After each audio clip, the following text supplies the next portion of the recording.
Огонь. Люди из начала времен отапливались огнем. Камин – это европейское, на самом деле, изобретение и отопительный прибор. И замечателен он прежде всего тем, что камин источает тепловые лучи. То есть он отапливает помещение не столько конвективно воздухом. Воздух камин как раз наоборот забирает из помещения и высасывает в трубу. А камин отапливает теплом. Любое горячее тело, как солнышко, источает тепловые лучи. Сейчас они называются инфракрасными. И вот в древних замках европейских, во дворцах, которые отапливались каминами, тепловые лучи от центра помещения, допустим, залы, распространялись вплоть до самых дальних уголков высоких сводов.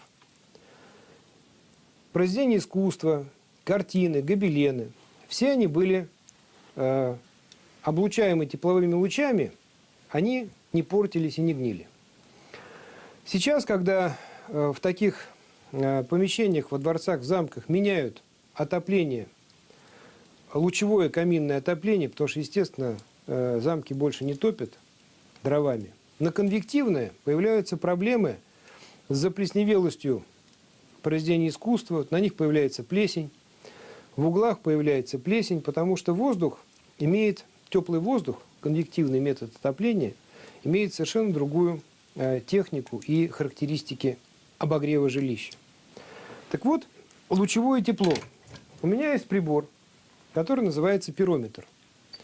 Он измеряет на расстоянии вот как раз то самое тепловое излучение, которое человек, замерзший на улице, чувствует рукой. Вот когда мы прислоняем руку или вот сейчас лицо, оно у меня нагревается от углей. Вот сейчас мы померяем температуру вблизи. Вот 139 градусов. А вот температура полена, уже температура углей, все, уже 500 градусов, пирометр не меряет.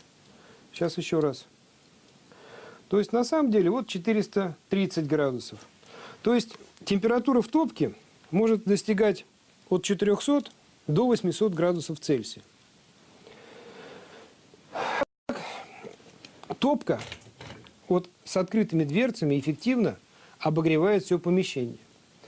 Но такое возможно только при дровах, которые, как говорят в народе, не стреляют. То есть при дровах деревьев без смолистых пород. Береза, например. Потому что если положить там сосну или елку, смолы, они начинают стрелять, искры, естественно, выпадают из камина, попадают на пол, может случиться пожар. Поэтому перед любым камином должен быть обязательно либо каменный пол, либо лист металла, который предотвратит возгорание. И вот для этого, если есть опасность оставить огонь без присмотра, например, хозяева уходят, то в каминах делаются дверки. Либо дверки, либо ставятся решетки из вот таких вот сеточек, которые препятствуют выпадению углей, дров и прочих продуктов вот сюда, в помещение.